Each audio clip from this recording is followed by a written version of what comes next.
moça muito nova, mas cheia de credenciais. Ela estudou astrofísica, ciências políticas e entrou na sua primeira legislatura no Congresso para defender os interesses de um bilionário que precisa muito dessa ajuda dela aqui no Congresso brasileiro. Ô, Tabata Amaral, como é que é essa sua história com o Jorge Paulo Lema? Porque eu tô tentando uma entrevista com ele há muito tempo e não consigo. O caminho é você, não? Oi, pessoal. Oi, Mara. O que eu acho engraçado, eu tava brincando esses dias com o meu time, que quando eu vejo uma crítica nas redes sociais, se a pessoa não é muito específica, eu não sei dizer se é de esquerda ou direita. E o que você falou agora poderia servir para Jorge Soros, para Jorge Paulo Lema, para Paulo Guedes. Então, assim, gente... É isso, aparentemente eu sou financiada por muitos... E pela direita, é isso, né? Porque a direita fala que eu sou financiada pelo Jorge Soros. A direita fala que é pelo Soros, a esquerda que é pelo Jorge Paulo Lema. O que eu entendo que é um incômodo por esse espaço que eu ocupo. De falar, tenham pautas que a esquerda defende, tenham pautas que eu não entendo porque só a direita defende, como é o caso de combate à corrupção, da responsabilidade fiscal, e aí a galera fica muito louca e sai achando vários financiadores pra mim. Eu entendo você muito. Eu sei. Muito você. Porque eu, por ser uma jornalista que cobre a área econômica, eu sou vendida ao Paulo Guedes. O canal tem dinheiro, o canal tem acionista, tem um fundo de private equity e agora tem uma fundação internacional que investe em 80 países, que conta com doações de vários bilionários, inclusive Jorge Soros, enfim. Eu te conecto com o Jorge Paulo, você me conecta com o Jorge Soros e tá tudo certo. Enfim, é exatamente isso. A esquerda diz que eu sou vendida ao capital, principalmente na época da votação, e aí a gente tem outra coisa em comum na votação da Previdência, e a direita diz que eu sou petralha, comunista e tal. Então, estamos juntas, Tabata Amaral. É isso. Mas vamos falar sério, né? Nesse momento de tanta polarização, de tanto ódio, ser atacada por extremistas dos dois lados, que obviamente não são a minoria, mas gritam muito, é quase digno de diploma. Porque eu acho que fala da coragem de, nesse momento de polarização, você falar de país. Você ter compromisso não com bandeira A, B, C ou D, mas ter compromisso com as pessoas que mais precisam. E quando eu falo assim, me choca, porque como alguém que é progressista, a bandeira da educação as pessoas entendem, a bandeira do combate à desigualdade as pessoas entendem, mas as pessoas deveriam entender que combate à corrupção não é coisa de direita. Combate à corrupção é coisa de quem quer uma democracia forte. Você prezar pela responsabilidade fiscal não deveria ser coisa de direita. Afinal de contas, eu não defendo um Estado mínimo. Mas eu quero um Estado eficiente, e a gente pode falar inclusive sobre orçamento secreto, em que no posto de saúde as pessoas não tenham que chegar de madrugada para nunca receber a senha.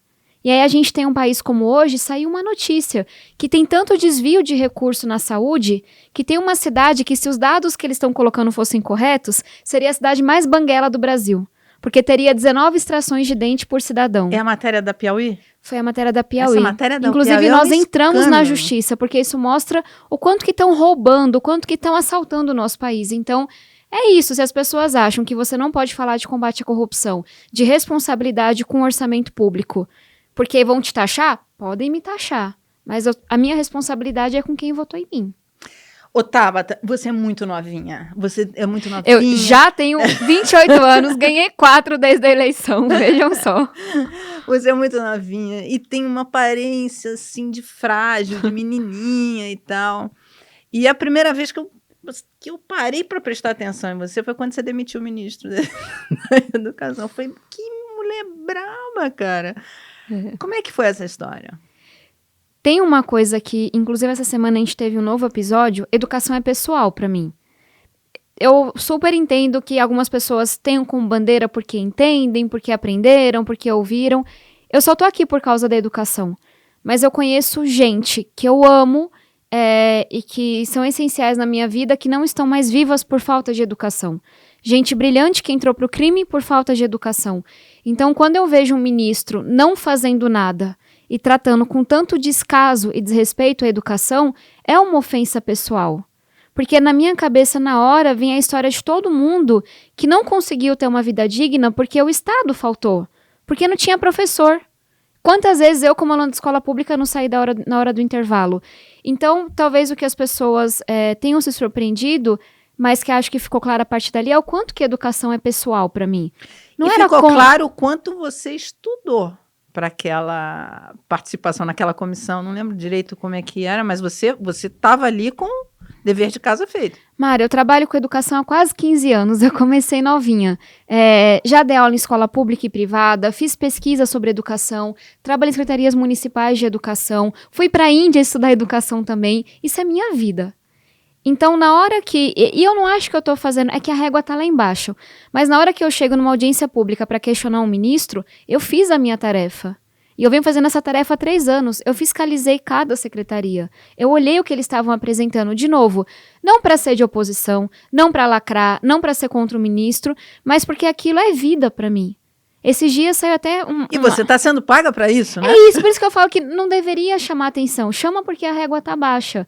O que chama atenção é que o ministro tenha chegado para uma audiência da Câmara sem saber nada, sem ter se preparado, sem ter estudado. E nessa semana nós tivemos um novo episódio com outra audiência, com o presidente do FNDE, com o ministro da Educação, e me chocou ver o descaso com os escândalos de corrupção. Porque, de novo, dinheiro que não vai para a escola, que vai para a corrupção, é dinheiro que não paga professor que falta, é dinheiro que não coloca água, esgoto, internet naquelas escolas, é dinheiro que não compra material, é dinheiro que não compra merenda. E a gente ouviu, né, do presidente da República naquelas lives dele, não, isso aí que o Milton fez não é corrupção não, é só, como é que foi a expressão? É só tráfico de influência. Que é corrupção. É só, né? A que ponto nós chegamos? E talvez por um lapso, por um ato falho, o ministro Rosário, nessa mesma audiência, falou, não, tem que ver, né, se só pagaram propina ou se foi corrupção. Bem, sobre a existência, se existe caso de corrupção no governo federal, eu acho que existe caso de corrupção de pessoas. Se essa pessoa faz parte do governo, a gente investiga. E só existe caso de corrupção, eu posso falar que corrupção no sentido lato, no sentido senso, o que é corrupção, se é só receber propina, se é utilizar outros atos. Então, assim, dentro de uma complexidade do tamanho do que pode ser um conceito de corrupção, a gente só garante que tem corrupção depois que a gente tem a pessoa condenada, né? E eu tive que tomar a palavra e falar, ministro, pagar propina é corrupção. O próprio presidente Bolsonaro, em uma live que todos podem olhar, disse que não se tratava de corrupção, se tratava, abre aspas, de tráfico de influência. O ministro da CGU, talvez num lapso, não tenha sido sua intenção, mas também disse hoje, só receber propina, que não seria corrupção.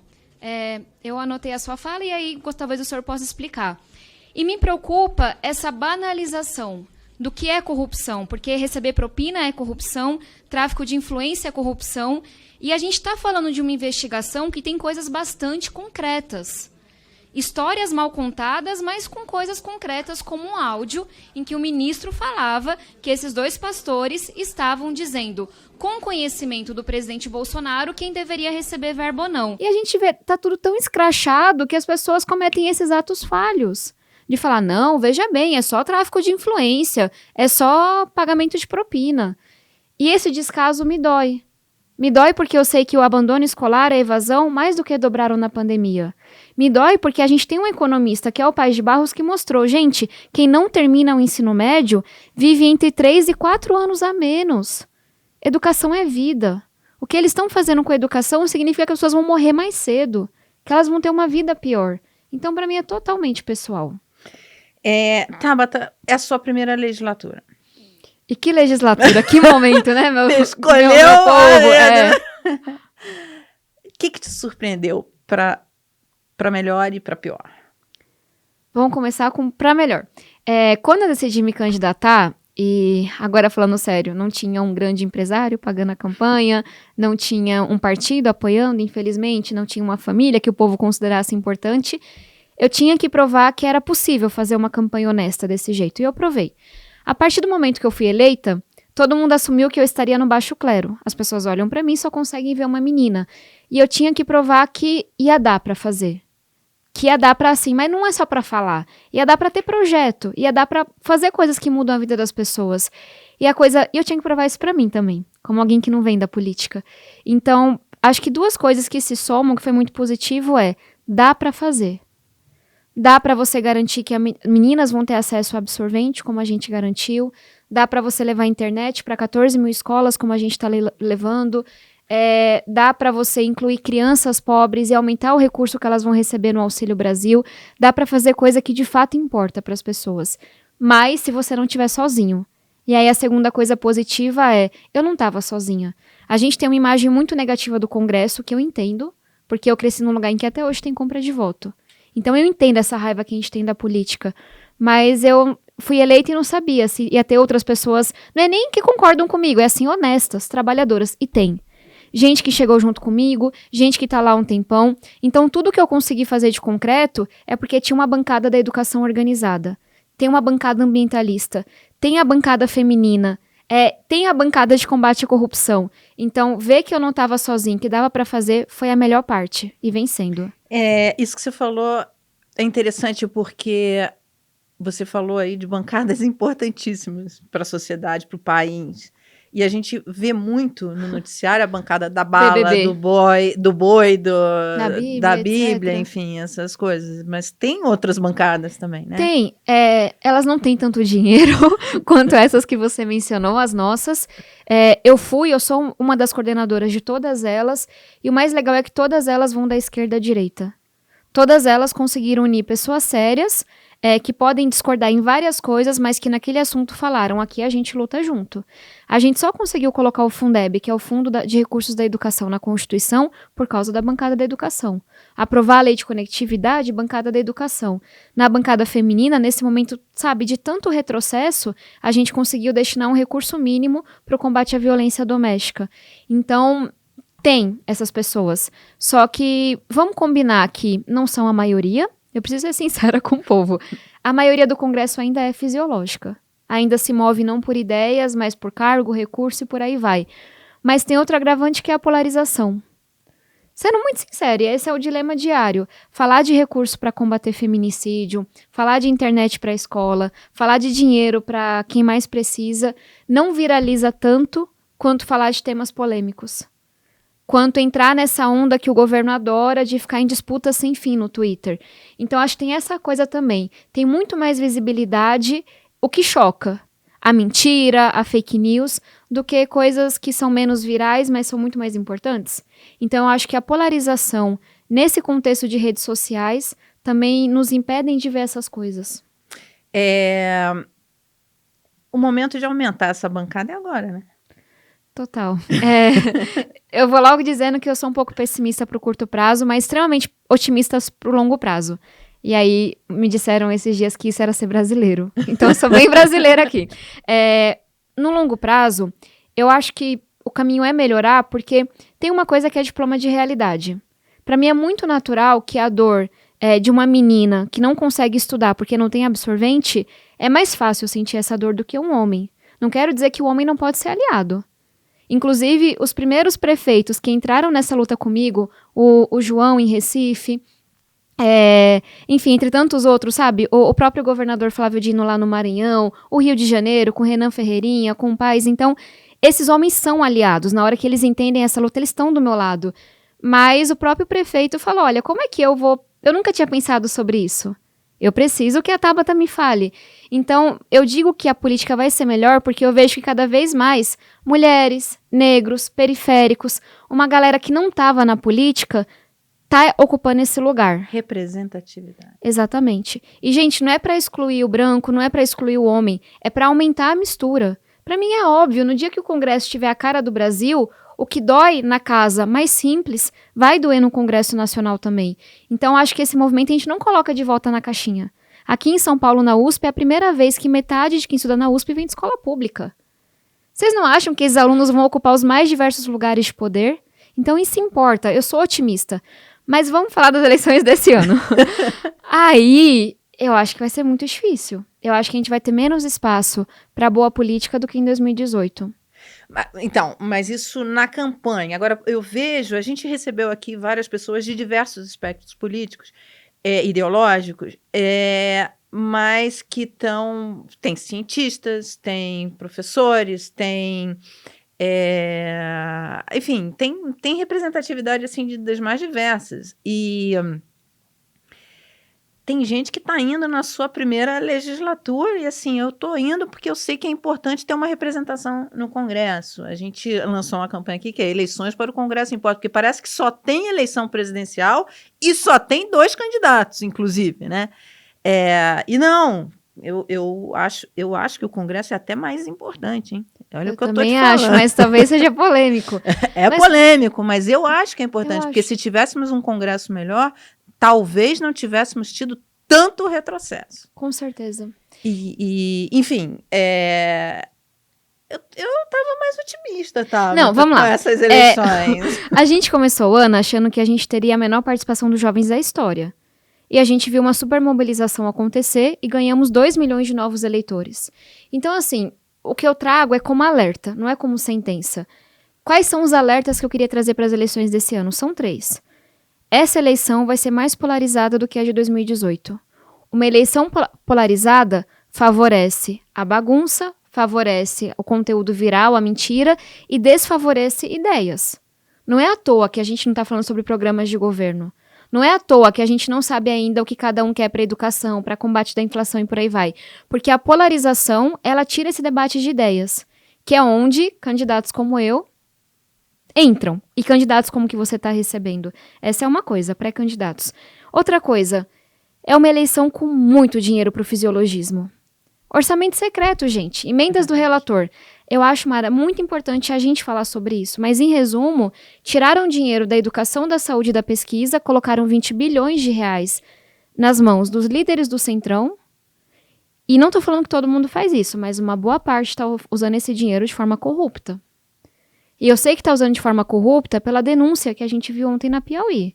O dinheiro que vai na saúde não faz o menor sentido o que eles estão colocando como está sendo utilizado. Por isso é secreto, né? Por isso é secreto. Você vai ver o valor que compraram no trator 3 vezes do que deveria ser. Denúncia de deputado que coloca esse dinheiro em estado que não é nem o dele para embolsar 50%. Não estou dizendo que todo mundo faz da forma errada, mas justamente porque não tem transparência, tem muita corrupção, tem muita coisa. E mesmo na alocação dos recursos... Tem uma distorção. Você tem compra de votos com essa alocação. Mas era aí que eu ia chegar. Eu votei pra gente diminuir o tamanho do fundo eleitoral. E as pessoas falam do fundo, mas não percebem que o orçamento secreto é 4 vezes maior. E que essas candidaturas vão financiar suas campanhas com o orçamento secreto. Então a gente está falando de uma eleição em que nunca tiveram tanto dinheiro para comprar prefeito, vereador, liderança, comprar voto e por aí vai. E aí tem uma terceira coisa que é a apatia. Eu tô na rua todos os dias há 4 anos. Interior, litoral, periferia, para cima, para baixo, para um lado, para o outro. E eu vejo as pessoas cada vez mais desanimadas com a política.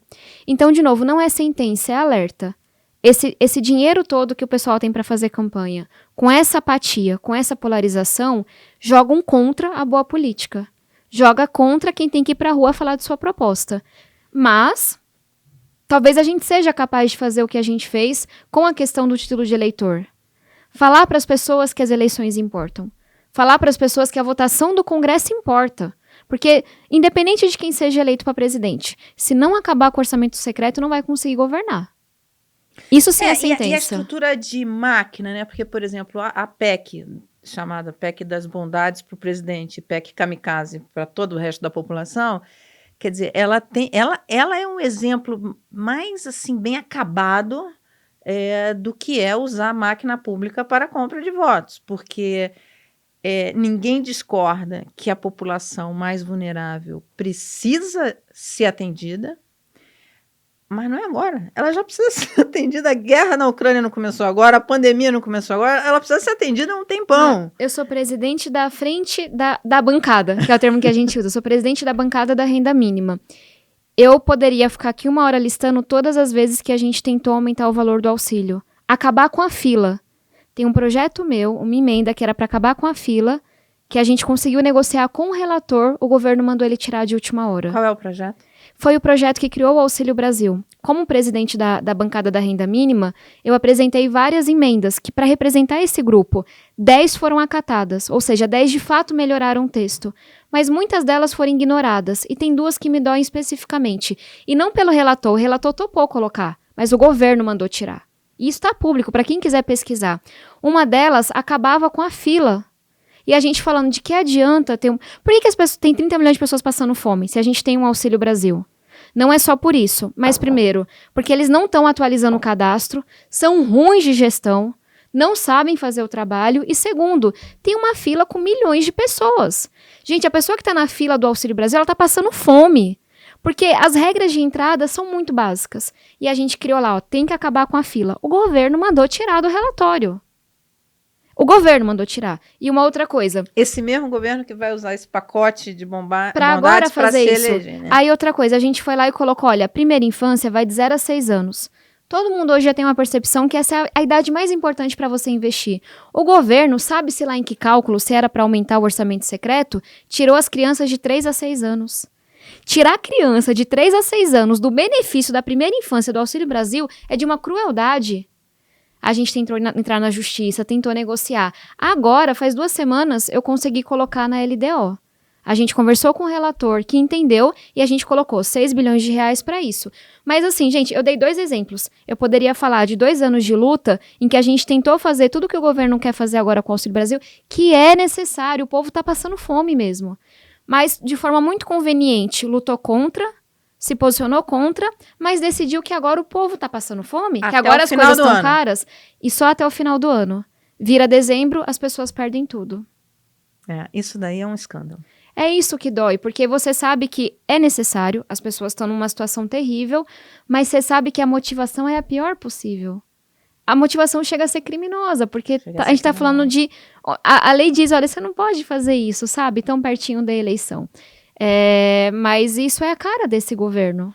O que você me falou sobre o que te surpreendeu pro melhor e pro pior? O que foi pior do que você imaginava? A violência. Né? É duro. Eu me considero uma mulher extremamente corajosa.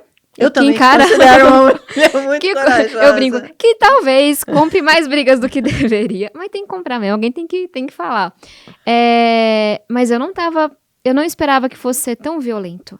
Eu não esperava que depois de 3 anos e pouco eu tivesse tantos processos na justiça por pessoas que me ameaçaram de morte, me ameaçaram de violência sexual, incitaram a violência contra mim. E não é só robô, não é só perfil falso, tem gente famosa que fez isso e continua impune.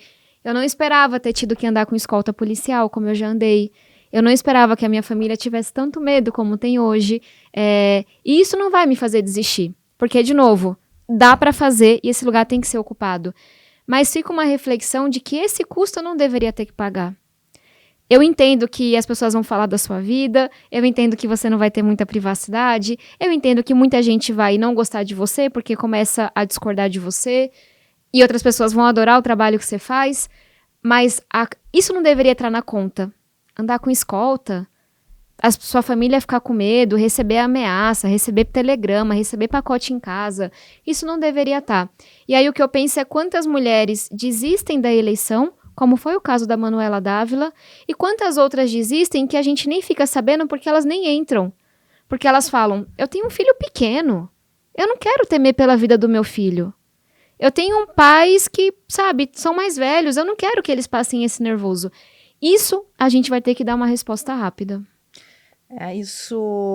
E mentira, né? Você falou, tudo bem, pode te chamar de feia, de boba, né? De chata, mas mentir não, né?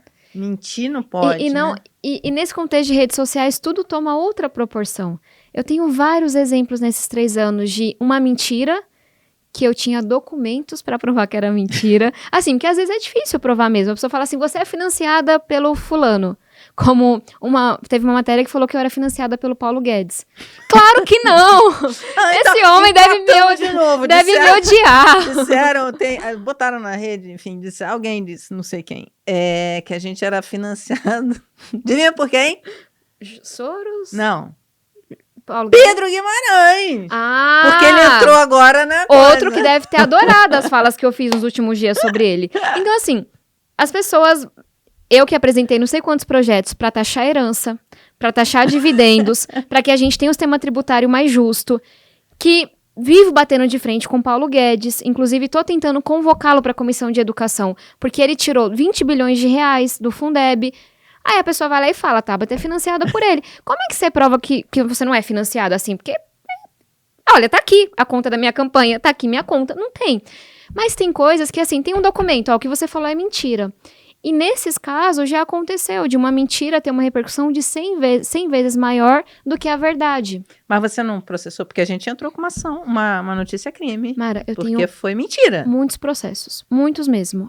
Contra gente grande, sempre é gente grande, mas contra gente grande famosa e gente grande não famosa.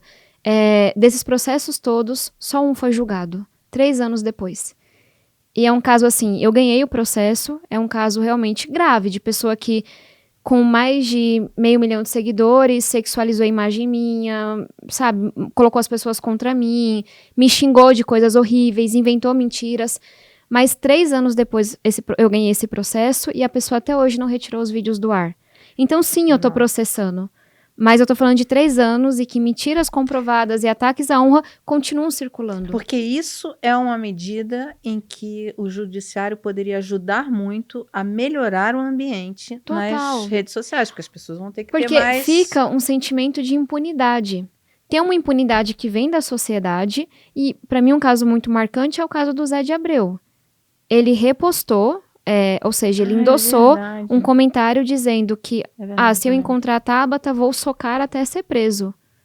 E aí vocês vão perguntar por quê? Porque naquela semana eu tinha dito que tinha que furar a bolha entre a esquerda e a direita. E aí me chamou de canalha e não sei o quê.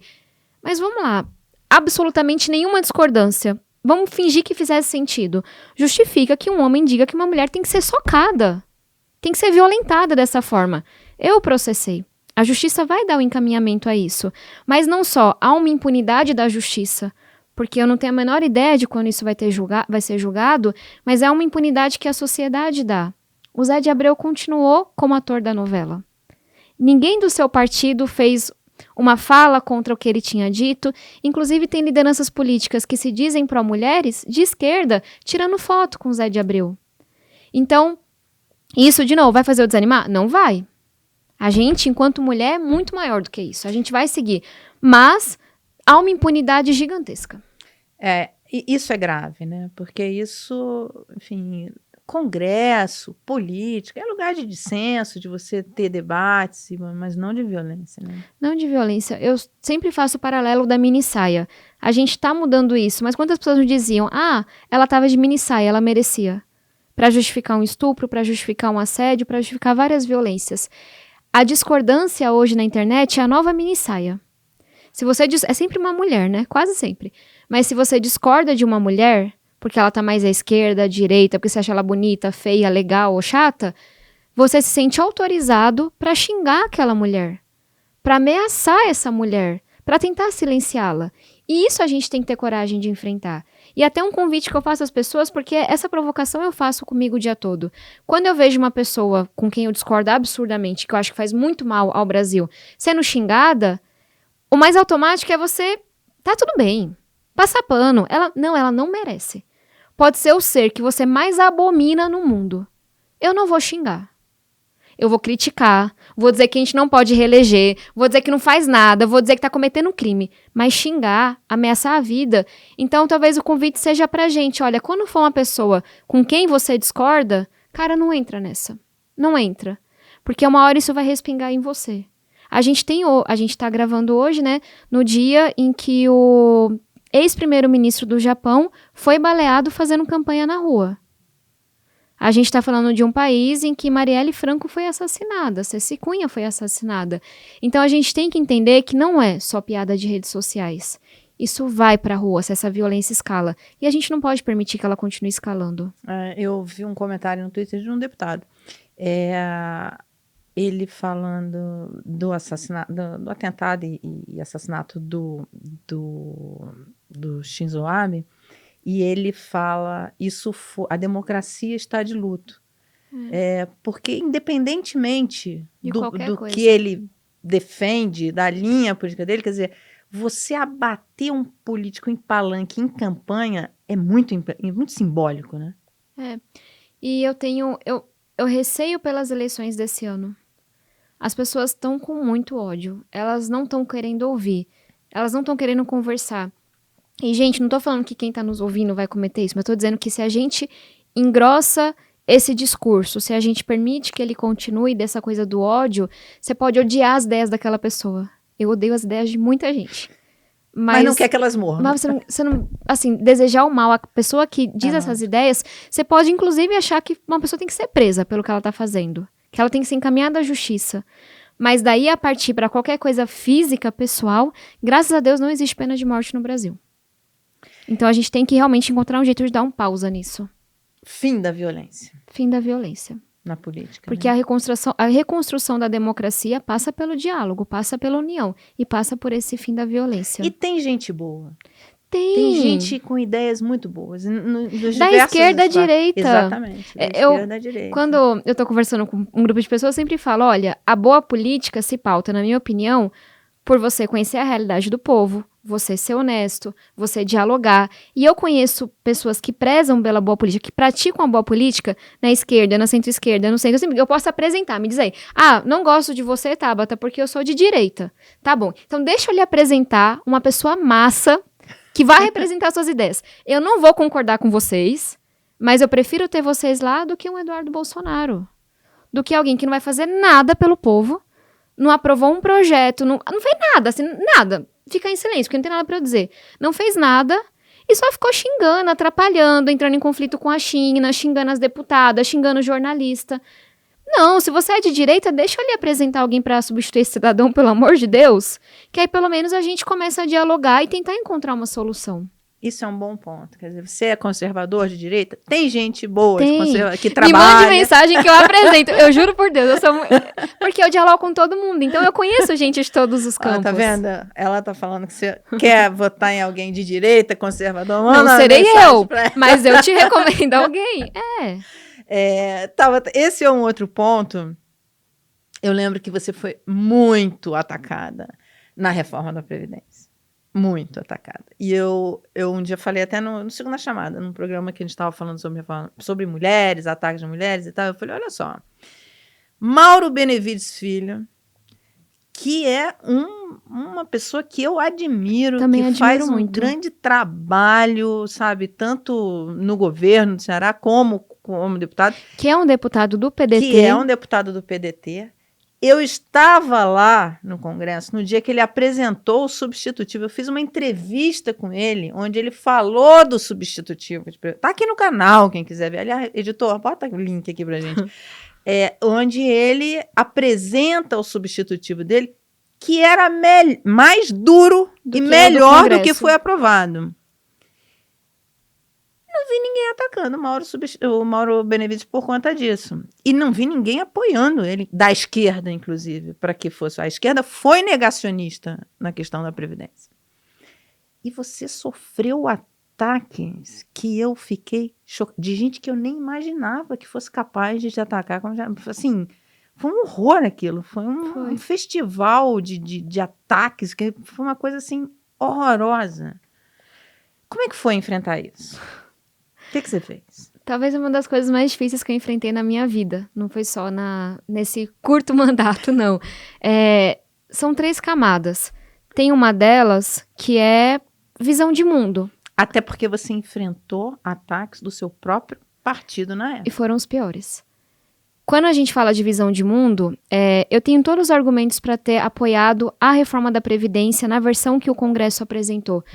Porque eu estudei os números. A gente estava diante de uma realidade que, por um lado, tinha político se aposentando com R$40 mil por mês, enquanto tem gente que se aposenta com um salário mínimo, e por outro, a gente tinha um cálculo que dali a 7 anos apenas, 80% do dinheiro do povo, que vai para a saúde e educação, ia ter que pagar a previdência, as aposentadorias, pensões, etc.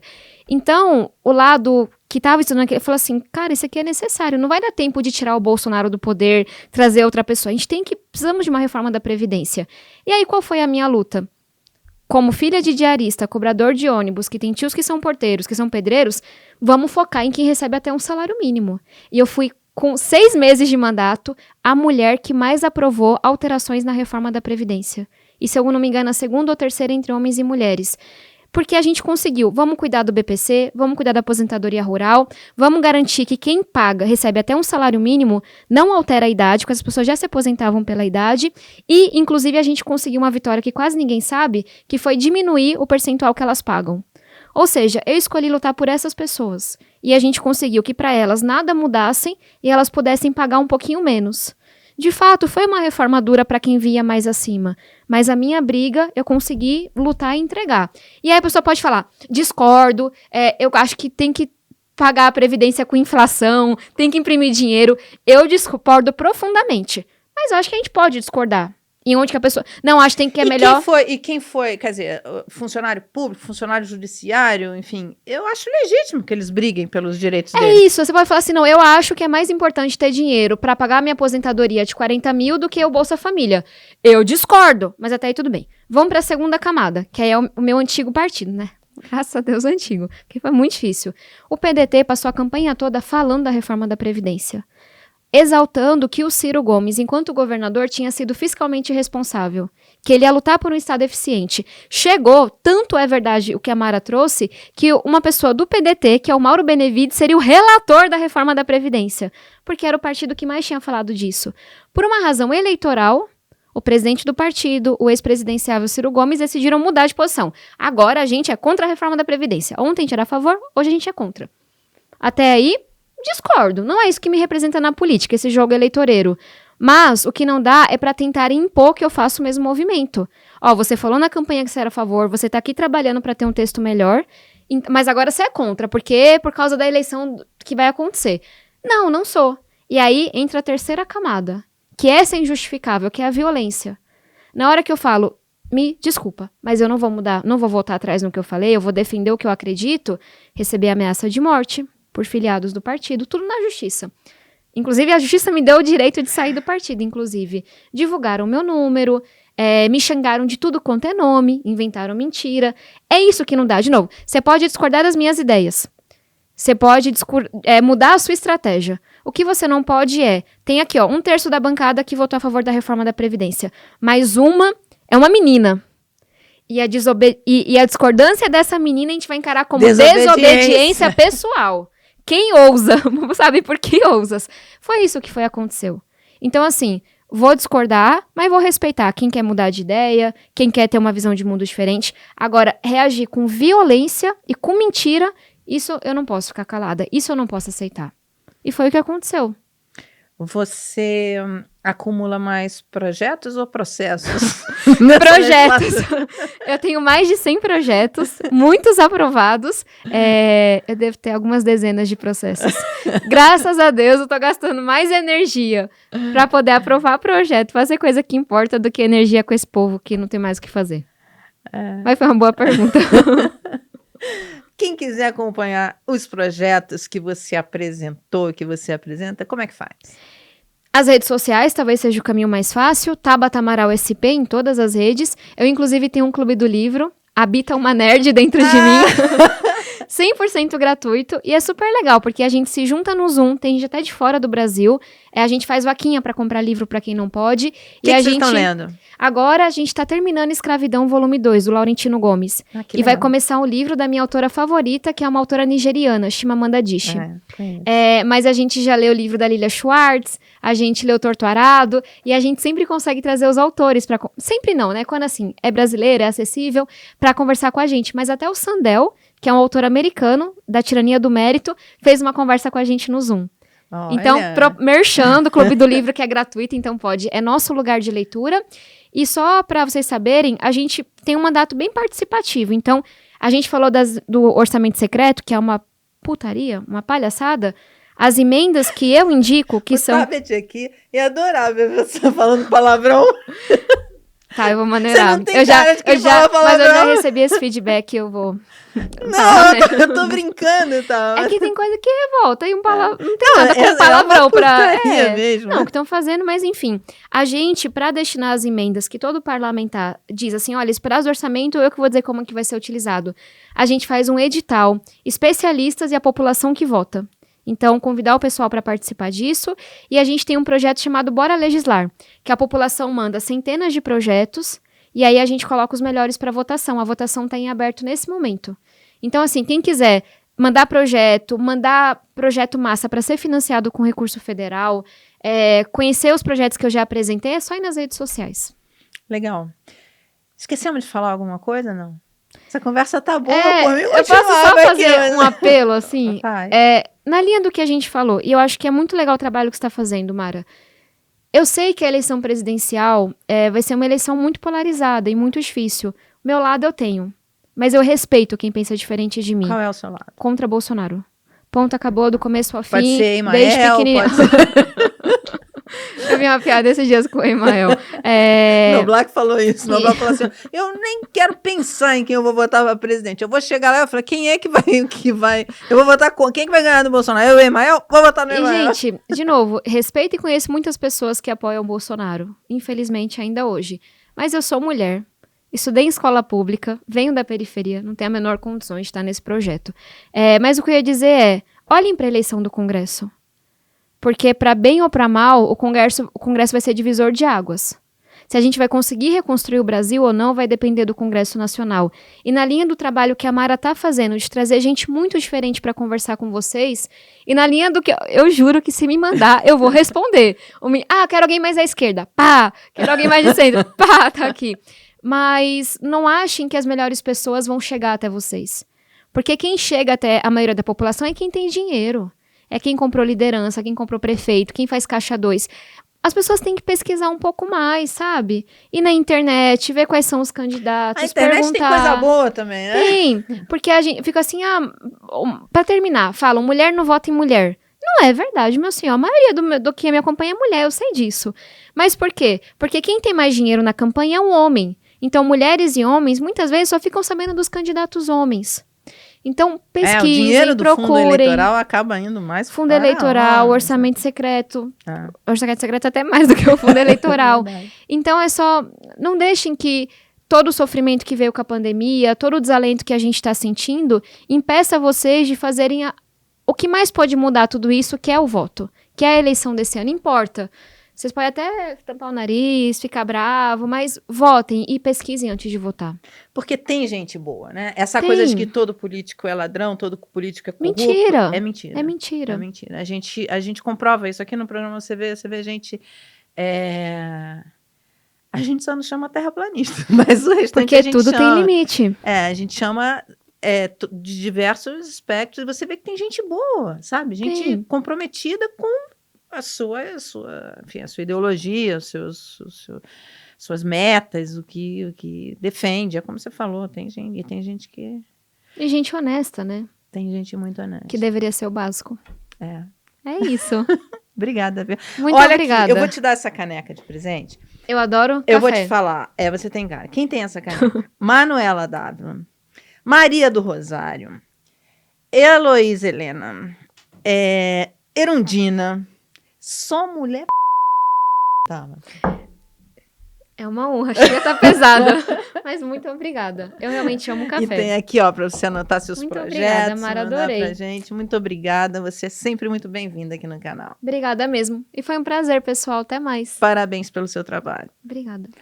Olha, se você quer comentar, comenta, mas não pode xingar. Eu sei que tem uma galera aqui que é contra a Previdência e vai começar a falar. Usa argumento, usa número. Pode falar que a gente é boba, feia, chata, mas feia ela não é não, gente. É uma gracinha. Não é de feia não, que vocês não ficam chamando os homens que vocês não gostam de feio, né? Não fala da aparência. Cara, isso é uma coisa engraçada. Você tem homens horrorosos, assim, que chegam e começam a falar. A galera dá muita opinião sobre a minha vestimenta, né? Tipo assim, todos os dias. Cara, tem muito homem que vai de qualquer jeito pro Congresso e vocês não estão falando nada. Uma vez que eu trabalhava no Em Pauta até, tava falando do Trump. O Trump falou de alguma mulher, algumas coisas dessas bobagens. Aí tava o pessoal sério comentando. Eu falei, gente, o que eu tô mais chocada é que este homem lindo tá aqui falando da beleza dos outros. Pois é. É muito doido, né? Muito. Então é isso. Pode comentar, pode xingar, pode falar, mas não tem xingar violência. Não pode, não. Xingar não pode. Pode xingar que eu tô falando de boba chata. Boba chata, gente, tudo bem. Mas violência, não. Mentira, não. Ok? Porque senão, se mentir, a gente bota na justiça. Entrei pra essa turma que vai botando na justiça. Mas é importante. É importante. Compartilha, manda aqui, ó. Tem todos os canais onde se acha a Tabata. Entra pro Clube do Livro. Do Clube do Livro do My News e o da Tabata. Nosso lugar de leitura. Eu participo de vários clubes livres, vou entrar no seu também. Eu vou procurar o de vocês. Legal. Até a próxima.